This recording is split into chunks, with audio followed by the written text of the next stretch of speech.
નમસ્કાર, ગુજરાત બુલેટિન ન્યૂઝમાં આપનું સ્વાગત છે। ઉમિયાધામ મંદિર ચોરીનો ભેદ ઉકેલાયો, 5 આરોપી ઝડપાયા, ₹8.50 લાખનો મુદ્દામાલ કરાયો છે। આસ્થાના કેન્દ્ર સમાન પ્રસિદ્ધ ઉમિયાધામ મંદિરમાં થયેલી ચોરીનો ભેદ આખરે ગણતરીના દિવસોમાં ઉકેલાઈ ગયો છે। સાણંદ પોલીસે ટેકનિકલ સર્વેલન્સ અને હ્યુમન ઇન્ટેલિજન્સના આધારે 5 આરોપીઓને ઝડપી પાડી મોટી સફળતા મેળવી છે।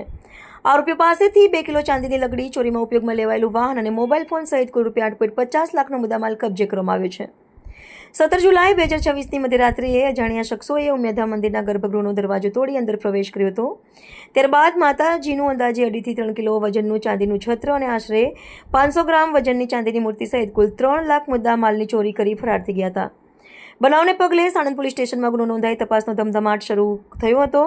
સાણંદ પોલીસની સર્વેલન્સ ટીમે CCTV, technical surveillance, human source અને અગાઉ ચોરીના ગુનાઓમાં સંડોવાયેલા શખ્સોની હિલચાલ પર સતત નજર રાખી હતી। તપાસ દરમિયાન 5 આરોપીઓને ઝડપી લેવામાં આવ્યા હતા। કડક પૂછપરછમાં આરોપીઓને મંદિરની ચોરીની કબૂલાત કરી હતી।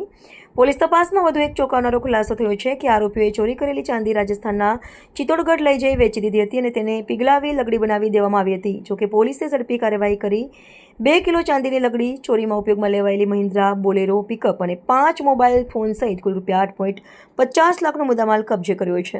मर्डर का आरोपी था और मर्डर का केस चला, उसको सजा हुई और 2014 में उसको सुप्रीम कोर्ट से बेल मिली और फाइनली यहाँ पे करियाने की शॉप चला रहा था। इसका उसके बाद कोई क्रिमिनल रिकॉर्ड नहीं था और ये जो बनाव बना वो 9 जुलाई 2026 को बना था शाम के 8 बजे। 1992 में जो मर्डर 1998 जो मर्डर था उसमें उसको कन्विक्शन हुआ था। उसमें उसको कन्विक्शन हुआ था और बाद में फाइनली उसको सुप्रीम कोर्ट से बेल मिली थी।